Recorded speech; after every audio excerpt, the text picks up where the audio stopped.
राधे राधे। जय श्री कृष्ण। आपका दिन मंगलमय हो और ईश्वर की कृपा हमेशा आप पे बनी रहे। आज हम जानेंगे भगवत गीता का दूसरा अध्याय। पहले अध्याय में हमने जाना कि अर्जुन युद्ध में अपने सामने सगे संबंधियों को देखकर व्याकुल हो जाते हैं और अपने धनुष बाण को गिर देते हैं। अब आगे क्या होता है, चलिए जानते हैं। संजय ने कहा, हे धृतराष्ट्र, युद्ध में क्या क्या हो रहा है यह पूरा वृत्तांत संजय राजा धृतराष्ट्र को बता रहे हैं। संजय ने कहा, हे धृतराष्ट्र। तब श्री कृष्ण व्याकुल चित्त अर्जुन से बोले, हे अर्जुन, अनर्थ के सेवन करने योग्य अपयशकारक मोह इस समय तुम्हारे मन में कहाँ से आया? तुम कायर मत बनो, यह शोभा नहीं देता। तुम हृदय की दुर्बलता को त्याग कर युद्ध के निमित्त खड़े हो जाओ। अर्जुन ने कहा, हे मधुसूदन, मैं रण में पूज्य भीष्म और द्रोणाचार्य के ऊपर बाण प्रहार कर कैसे युद्ध करूं? गुरुजनों को मारकर उनके रक्त से सने भोगों को कैसे भोगूंगा? हम नहीं जानते कि संग्राम में हम दोनों में से कौन जीतेगा। यदि हम जान भी लें तो भी जिनको मार करके हम जीवित नहीं रहना चाहते। वहीं धृतराष्ट्र के पुत्र हमारे सामने प्रस्तुत हैं। मैं आपसे पूछता हूँ, जिससे निश्चय करके मेरा भला हो वह मुझे समझा कर कहिए, क्योंकि मैं आपका शिष्य हूँ। मुझे शिक्षा दीजिए। मुझे पृथ्वी का निष्कंटक राज्य मिल जाए और देवताओं का भी आधिपत्य मिल जाए, तो भी ऐसा कोई उपाय नहीं दिखता कि जो मेरी इंद्रियों के शोक को दूर करे। हे गोविंद, मैं युद्ध नहीं करूँगा। यह कहकर अर्जुन चुप हो गया। संजय बोला, हे राजन, दोनों सेनाओं के मध्य में खिन्न होकर बैठे अर्जुन से श्री कृष्ण ने ये वचन कहे, हे अर्जुन, जिसके लिए शोक नहीं करना चाहिए तो उसके लिए शोक करता है, और पंडितों के से वचन तो कहता है, परंतु पंडित लोग न तो मरों का शोक करते हैं और न जीवितों का। यह बात असंभव है कि मैं पहले न था, तुम न थे, और ये राजा भी न थे, और इसके बाद नहीं रहेंगे। जैसे देहधारियों की इस देह की लड़कपन, जवानी, बुढ़ापा ये अवस्था होती है, वैसे ही मृत्यु के बाद दूसरी देह की भी होती है। इसीलिए पंडित लोग मोक्ष को प्राप्त नहीं होते हैं। हे नरश्रेष्ठ, सुख दुख को समान मानने वाले जिस वीर पुरुष को ये बाह्य पदार्थ क्लेश नहीं देते, वह मोक्ष पाने का अधिकारी है। असत वस्तु का तो अस्तित्व नहीं है और सम का अभाव नहीं है। इस प्रकार इन दोनों की ही तत्वज्ञानी पुरुषों ने देखा है। जिससे सारा संसार व्याप्त है उसको अविनाशी जानो, क्योंकि इस नाश रहित आत्मा का विनाश करने में कोई समर्थ नहीं है। अतएव हे भारत, तुम युद्ध करो। जो पुरुष इस आत्मा को मारने वाला तथा जो मरने वाले मानते हैं, वे दोनों ही ज्ञानी नहीं हैं, क्योंकि यह आत्मा न मरती है न मारती है। आत्मा न कभी जन्मती है और न कभी मृत्यु को प्राप्त होती है। नष्ट होने पर भी वह नाश को प्राप्त नहीं होती। जो पुरुष इस आत्मा को नित्य, अविनाशी, निर्विकार और अजन्मा जानता है, वह किसको घात करावेगा और किसको मारेगा। जिस प्रकार मनुष्य पुराने वस्त्र को फेंक कर नए वस्त्र ग्रहण करता है, उसी प्रकार आत्मा पुरानी देह छोड़कर नई देह धारण करती है। आत्मा को शस्त्र नहीं काट सकते, अग्नि जला नहीं सकती, जल भिगो नहीं सकता। यह अविनाशी, सर्वव्यापी, स्थिर, अचल और सनातन है। यह इंद्रियों से जानी नहीं जा सकती, यह कल्पना से भी परे है। इसलिए ऐसा जानते हुए तुम्हें शोक करना उचित नहीं। हे महाबाहो, यदि तुम इस आत्मा को नित्य जन्म लेने और नित्य मरने वाली मानते हो, तो भी तुमको शोक नहीं करना चाहिए, क्योंकि जो जन्मा है उसकी मृत्यु, और जिसकी मृत्यु हुई है उसका जन्म निश्चय है। अतएव जो बात अनिवार्य है उसके लिए सोच करना व्यर्थ है। जन्म लेने से पहले क्या था किसी को मालूम नहीं, फिर मरने के बाद क्या होगा कोई नहीं जानता। ऐसी दशा में किस बात का सोच करना तुमको उचित है? इस कारण सब प्राणियों के विषय में तुमको सोच करना उचित नहीं है।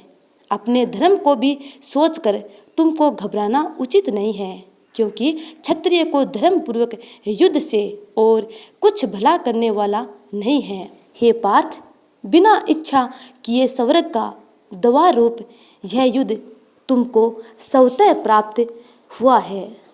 यदि तुम अपने धर्म के अनुसार इस संग्राम को न करोगे तो अपना धर्म और बड़ाई खो बैठोगे।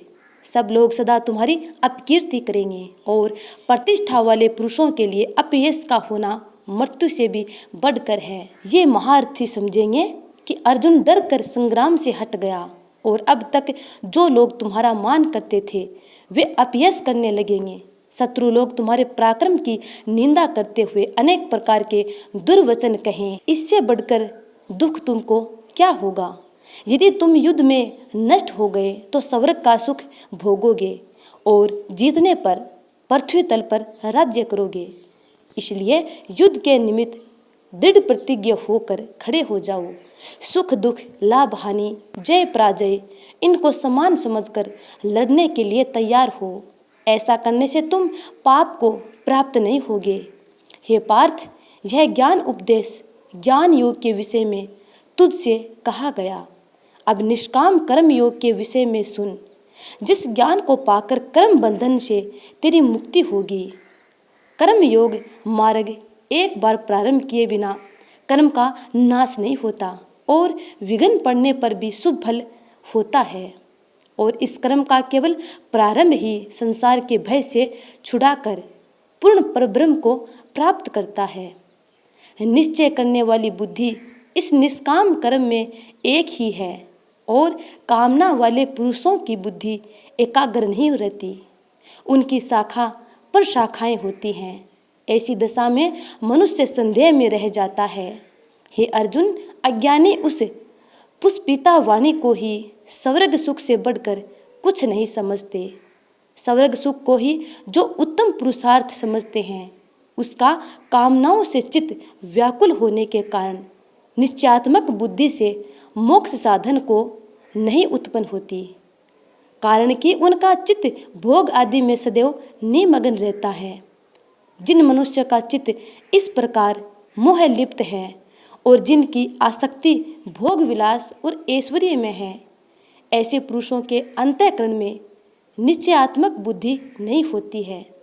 हे अर्जुन, वेद त्रिगुणात्मक हैं, तुम निष्काम हो जाओ। सुख दुख को समान जानकर नित्य योग क्षेम आदि स्वार्थों में न पड़कर धीरजवान और आत्मनिष्ठ हो। जैसे छोटे छोटे अनेक जलाशयों में मनुष्य का कार्य सिद्ध नहीं होता है, बड़े जलाशयों से वे सब प्रयोजन अनायास ही सिद्ध हो जाते हैं, उसी तरह संपूर्ण वेदों में कहा हुआ काम कर्मों का फल ब्रह्म में भक्ति रखने वाले मनुष्य को सहज ही में प्राप्त होता है। तुमको केवल कर्म करना चाहिए, फल तुम्हारे अधिकार में नहीं। तुम न तो फल की अभिलाषा से काम करो, न निकम्मे ही रहो। फल की आशा त्याग कर कार्य की सफलता को सम्मान मानकर तुम योगस्थ होकर कर्म करो। यही कर्म ज्ञान योग है। इस बुद्धि योग सहित कर्म से अन्य कर्म अत्यंत हीन है। इसलिए तुम बुद्धि योग का आश्रय ग्रहण करो। फल की इच्छा रखने वाले निकृष्ट होते हैं। निष्काम कर्म करने वाला पुरुष ईश्वर कृपा से इसी संसार में सुकृत तथा दुष्कृत इन दोनों का ही त्याग कर देता है। इसलिए तुम निष्काम कर्म में प्रवृत्त हो जाओ।